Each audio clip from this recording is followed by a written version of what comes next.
13 qershor, çoni, luftoni për vendin tuaj. Moto e Bill O'Reillyt madh, por edhe fokusit jo të vogël. Edi Rama nuk ka zbritur New York dje. Diçka ka ngjarë, diçka ka ndodhur, në qoftë se nuk nisët të paktën sot ose nesër, nuk do të jetë tek dasma e Alexander Soros. Megjithatë, fokus do t'ju mbajt lidhur me informacionet, natyrisht që nuk është e lehtë për të mësuar lëvizjet e një kryeministri autoritar, i cili edhe në vizitën e fundit në Gjermani është kthyer urgjent në Tiranë. Rama ka qenë në Vjenë, nga Vjena me linjën austriake do të vinte në New York. Nuk ka ardhur. Mund të spekulosh, mund të ngresh pandema, po ne bazohemi në fakte. Ka pandema që mund të jetë kthyer në Tiranë, mund të vazhdoj pushimet në Europë, mund të niset në vonë për këtu. Në Shtetet e Bashkuara të Amerikës vazhdon diskutimi i madh për atë që quhet Beautiful Bill, ligji i bukur. Kaloi në Kongres vetëm me një votë. 11% e amerikanëve, siç do të kishte dëshirë ta thoshte presidenti i larguar Biden, jetojnë në nivelin e varfërisë, por në nivelin e varfërisë amerikane. Kanë televizione, aparate televiziv të shtrenjtë, kanë iPhone, kanë internet, kanë makina, siç thot Bill O'Reilly, kanë frigorifer. Ata nuk dëmtojnë nga ligji i zotit Trump për shkurtimin e taksas, sepse ata nuk paguajnë taksa për të ardhurat. Në qoftë se kanë ndonjë punë që paguajnë me çek, paguajnë taksa vetëm për sigurimet shoqërore dhe për sigurimet shëndetësore. Billi, ligji i ri i zotit Trump, që duhet kaloj, shkurton taksat për të pasurit, për klasën e mesme, për bizneset e vogla.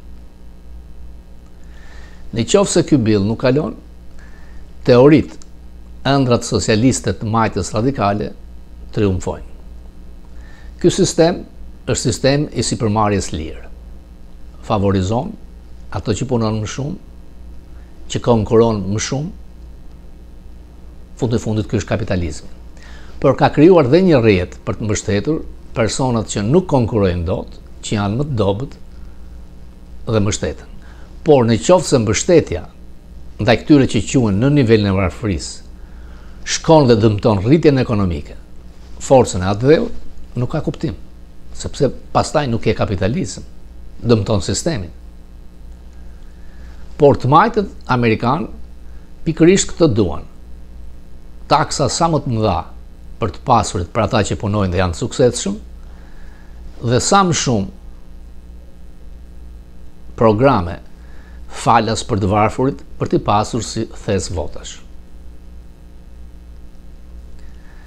Zoti Trump është vënë një vështirësi të madhe. Ne e thamë fokus që marrëveshja me Kinën, e cila është paraprake, nuk ka ndodhur në një marrëveshje fitore siç thotë ai, do të hidhet në erë nga Netanyahu. Nga kontaktet që kam me Bill O'Reillyn e madh, por dhe ato që ndjek këtu, të gjithë sinjalizonin që Netanyahu do të godiste. Kjo e hedh në erë lindjen e mesme, kjo e vështirëson pozitën e zotit Trump, i cili për herë të parë do të përballohet me një krizë të madhe botërore. Këtu do të duket aftësia e tij si president. Kësaj ndroi më shumë ambasadori Bolton. Presidenti Trump nuk ka Bolton, Pompeo, Mattis, ata generalet e famshëm që e këshillonin dhe e mbanin në kontroll. Po të shikosh nivelin e sekretarit të Pentagonit në dëgjesën e tij në Senat, është e turpshme.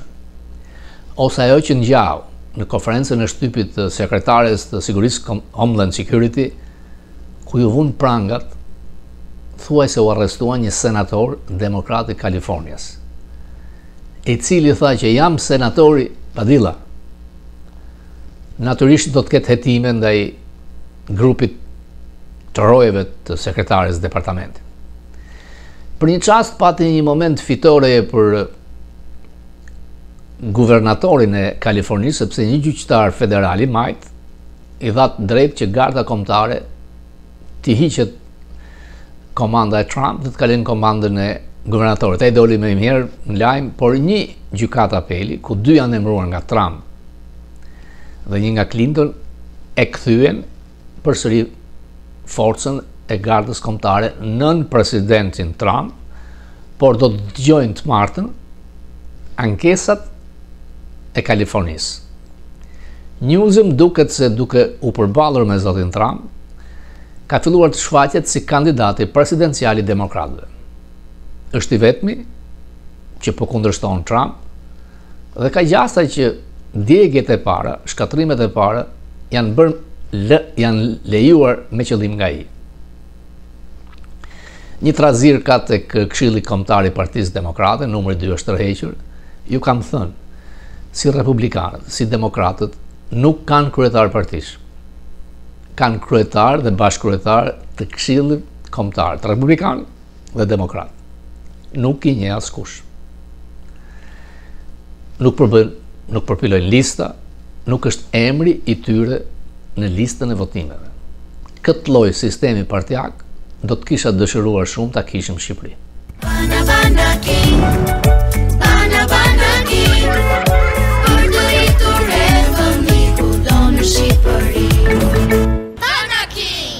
Kudo në Shqipëri. Rama ka njerëz të tij që edhe këshillojnë që japin informacione edhe këtu. Unë kam pyetur Departamentin Amerikan të Shtetit që a kanë komunikime me qeverinë shqiptare, me kryeministrin Rama i cili do të jetë këtu, dhe përgjigjja ka qenë që nuk është menduar dhe parashikuar në një vizitë në departament. Pra Rama, siç kanë thënë dhe gazetat pranë tij, do të vinte te dasma e George Soros.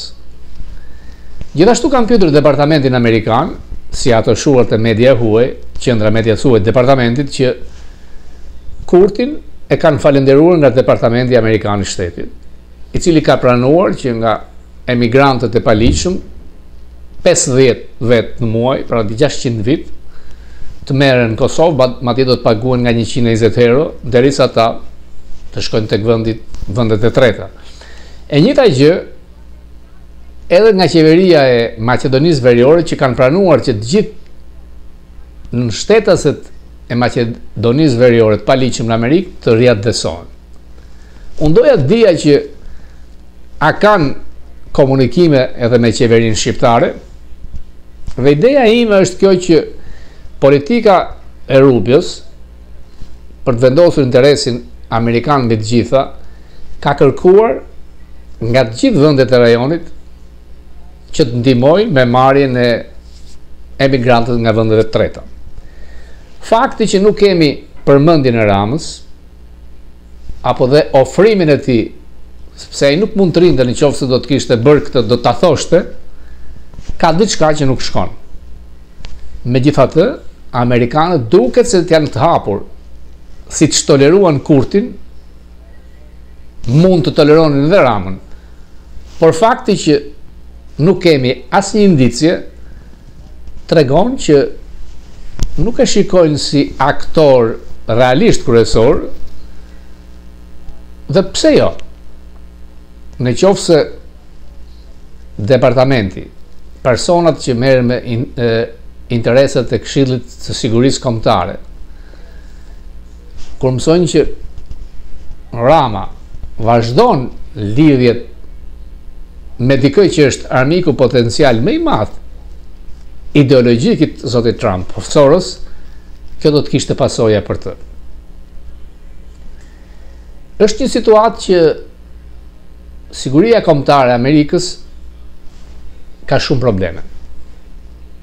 Fakti që u shkarkuan 100 vet nga Këshilli i Sigurisë Kombëtare tregon që gjërat nuk shkojnë ashtu siç duhet shkonin. Sekretarët e departamenteve të Trumpit jo vetëm që janë besnik, po janë filti, e kam thënë si ata sklevrit ose bujkrobrit gjatë kohës mesjetës. Dhe po të shikosh se si sillen për hearing dëgjesa në Senat dhe Kongres, të lënë një shije tërësisht ndryshe nga sekretarët e departamenteve të Trumpit mandatën e parë. Hegseth i departamentit nuk ishte në gjendje të thoshte në hearing që Amerika është me Ukrainën për të fituar dhe jo me Rusinë. Pyetja tjera për Kinën nuk ishte i zotit të thoshte se në bazë të çfarë autoriteti janë dërguar trupat ushtarake në Los Angeles. Dhe një vendim i gjykatës federale ka urdhëruar që Trump të tërheqë gardën kombëtare. Ajo që ndodhi ishte një lojë politike si nga Newsroom, por edhe nga Trump. Trump rate provokimi nga Newsroom, i cili vetë nuk i nxori gardën kombëtare dhe kërkoi që situata të degradonte. Në fakt, ishin vetëm 5.000 vetë agitator të paguar nga Soros, e provuar. Ka shumë mundësi që ata që protestojnë, që djegin, që godasin me gur policët dhe gardën kombëtare, nuk janë nga Los Angeles. Janë shtetet e majta radikale, ndaj të cilave Trump në lidhur me politikat e emigracionit ka triumfuar. Problemi është do të kaloj do të quhet beautiful law, ligjin e bukur, apo do të ketë shkurtime, është një ligj që është rreth 1200 faqe. Në lidhje me Ballkanin është një problem tjetër. Në bisedat me telefonike me Putin kam frikë, dyshoj, dash zoti nuk është, që mund të jenë mbërlëshime edhe për në Ballkan. Kjo do të dëmtonte Kosovën. Por siç ma ka thënë ambasadori Bolton, Trump jumps nuk qëndron shumë tek një temë dhe krijon mundësi që të harrojë. Kjo mund ta shpëtonte kauzën tonë atje, por me deklaratën e departamentit amerikan që falenderojnë Kurtin, tregojnë një njohje për qeverinë e tij dhe duket se ai po vjen tek rruginat e dura për të pasur kontakte me aleatin strategjik më të madh. Rama njihet si investimi i Sorosit, mbështetës i tij, dhe janë miliarda dollar që Soros ka përfituar në Shqipëri nga outside, por kulisat e Ramës me Sorosin duhet të jenë shumë herë më të thella, miliona dhe miliarda dollar përfitime në ekonomi. Nuk do të guxonte të rrezikonte Rama kaq shumë. Edhe pse ka dhënë shenja lajkatimi ndaj zotit Trump, edhe pse ka kërkuar përmes Kushnerit të afrohet tek rrethi afër tij. Por ajo që ndodhi me Vučić, i cili erdhi për të takuar Donën e Madh dhe e keq trajtuan, ka shumë ngjasa që mund të ndodhte edhe me Ramën, e kam thënë. A do të ketë ai fatin e Vučić këtu? Nuk ka lobist deklaruar si opozita shqiptare, por pa diskutim që pagohen miliona. Oligarkët e shoqërojnë. Oligarkët pranë tij kanë bler prona në Amerikë. FBI vëzhgon, ka informacione. Dhe aq më tepër që amerikanët në këtë administratore kanë thënë që departamenti, politika e jashtme, nuk do të jetë më platformë për grupimet radikale të majta, por do të jepet mbështetje forcave nacionaliste dhe me të gjitha do të jetë interesi amerikan. Rama nuk është këtu si njeriu i Soros i deklaruar, por dhe me këtë ardhje të orvatur në dasmën e tij, do të ishte diçka që organet e Këshillit të Sigurisë Kombëtare do të vëzhgonin.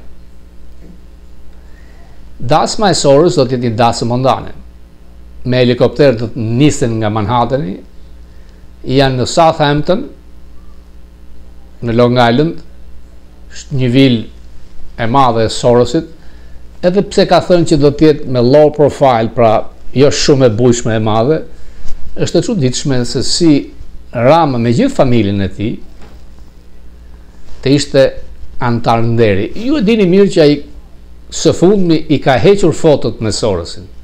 Dhe Sorosi vet, Alex, i cili ka qenë i martuar me burr më parë, njihet kjo Aptas, i ka publikuar përsëri ato. Rama është në grackën e Sorosit. Rama ka qenë tek dasma e Sorosit plak. Pa atë kohë shoqëronte fuga. Nuk dihet se ku është fuga tani. Vizita në Amerikë thjesht private, mbas stopimit të dyshimit në Vjenë, është parë në hotelin Bristol.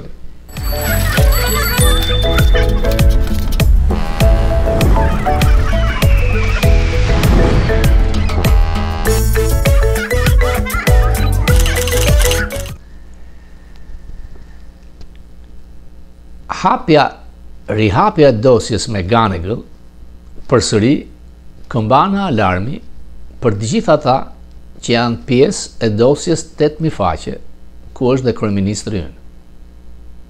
Është një koincident, 12 qershorit dita që ai do të vinte, do të parkonte në New York, është rihapja e dosjes së Ganigal. Të jemi të qartë, në Amerikë nuk dënohesh 2 herë për të njëjtin gjë. Pra akuzat për korrupsionin me oficerin e sigurimit shqiptar përfshirë Ramën dhe Duçkën, këto janë mbyllur në gjykatë. Në qoftë se ka të dhëna të reja, do të ketë përsëri çështje në gjykatë. Por urdhri ekzekutiv ndaj Kashjap Patelit ishte për dosjen ruse për lidhjen e tij, sepse Ganigal ka qenë rolin kryesor në dosjen krijuar zotit Trump. Tani është ideja që mund të ketë akuza si spion rus. Disa herë në Fokus kemi sjellë materiale që mbështesin këto akuza. FBI nuk donte të turpëronte agjencinë e saj veten. Ndaj u mbyllën me këtë deal, me këtë pazar, por në prill, prokurori i distriktit Kolumbias i ka kërkuar avokatit të zotit Ganigal, duam ta intervistojmë përsëri. Hapja e çështjes me Ganigal është një shuplak e madhe për zotin Rama. Ndërkohë që për Kurtin departamenti shprehu mirënjohje, Maqedonia e Veriut do të marrë përsipër të gjithë në shtetet e saj të paligjshëm në Amerikë, me Ramën ende nuk ka asnjë komunikim. Unë kam folur me zyrën e shtypit dhe më është thënë që ata bisedojnë me të gjithë liderit rajonal.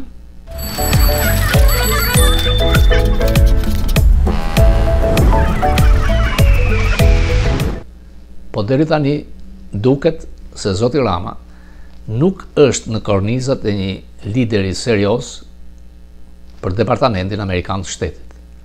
Në qoftë se në 14 qershor do të tregohet aq arrogancë sa tjetë tek ajo dasma mondane e Soros, kjo do t'i kushtoj. Kjo mbas është arsyeja që ai nuk ka zbritur dje në New York.